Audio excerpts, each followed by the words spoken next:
Hello guys. आज की इस वीडियो में आपको बताने जा रहा हूँ कि किस तरीके से आप अपने गूगल की जो डिवाइसेस हैं उनको यहाँ पे मैनेज कर सकते हैं। यानी आप यहाँ पे चेकआउट कर सकते हैं कि किन किन डिवाइसेस पे आपका जो गूगल अकाउंट है यहाँ पे साइन इन है, और किस तरीके से आप, अगर आपको लगता है कि कोई डिवाइस आपकी नहीं है, तो किस तरीके से आप उसको साइन आउट कर सकते हैं। सो गाइस, सिंपली आपको अपने गूगल अकाउंट पे आना है और आपको अपर राइट कॉर्नर के ऊपर जो आपकी अकाउंट की प्रोफाइल मिल रही है, आपको उसके ऊपर यहाँ पे क्लिक करना है। और क्लिक करने के बाद सिंपली आपको जो गूगल अकाउंट का ऑप्शन मिल रहा है, आपने सिंपली उस पर आ जाना है। उस पे आते साथ ही आपका गूगल अकाउंट आपके सामने यहाँ पे ओपन हो जाएगा। और गाइस, यहाँ पे आपको स्क्रॉल करना है राइट साइड पर। यहाँ पे आपको जो एक सिक्योरिटी का ऑप्शन मिल रहा है, आपको सिंपली यहाँ पे आना है और उसके बाद आपको स्क्रॉल डाउन करके सिंपली नीचे आना है। और यहाँ पे गाइस आपको योर डिवाइसेस का यहाँ पे ऑप्शन मिल जाएगा। और गाइस, यहाँ पे आप देख सकते हैं कि आपकी सारी डिवाइसेस आपको यहाँ पे शो हो जाएंगी। उसके बाद सिंपली आपको यहाँ पे मैनेज ऑल डिवाइसेस वाले ऑप्शन पे क्लिक करना है।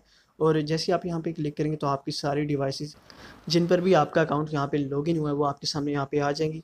और गाइस, अगर आपको लगता है क्योंकि ऐसी डिवाइस है जो कि ज़्यादा देर से यहाँ पे इनएक्टिव है, उस पर आपका अकाउंट यूज़ नहीं हो रहा, और या फिर ऐसी डिवाइस जो कि आपकी नहीं है और उस पर आपका अकाउंट यहाँ पे लॉगिन हुआ है, तो किस तरीके से आप अपने अकाउंट को यहाँ पे सेव कर सकते हैं और उस डिवाइस को जो है, अपने अकाउंट को वहाँ से उस डिवाइस से जो है लॉग आउट कर सकते हैं। सो गाइस, मैं आपको दिखा देता हूँ। एक डिवाइस यहाँ पे है जो कि 171 डे से यहाँ पे इनएक्टिव है, तो किस तरह से मैं अपना अकाउंट यहाँ पे जो है इस डिवाइस से लॉग आउट करूँगा। तो सिंपली इस डिवाइस के ऊपर मैं यहाँ पे क्लिक कर देता हूँ, और क्लिक करते साथ ही मेरे सामने जो इस डिवाइस का इस तरह का इंटरफेस आ जाएगा।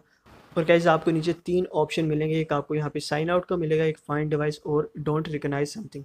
तो गाइस, सिंपली इस डिवाइस को यहाँ पे साइन आउट करने के लिए आपको यहाँ पे साइन आउट का ऑप्शन मिल जाएगा, तो आप इसको इजीली यहाँ पे इस डिवाइस को साइन आउट कर सकते हैं और अपने अकाउंट, गूगल अकाउंट को यहाँ पे इजीली आप सेव कर सकते हैं।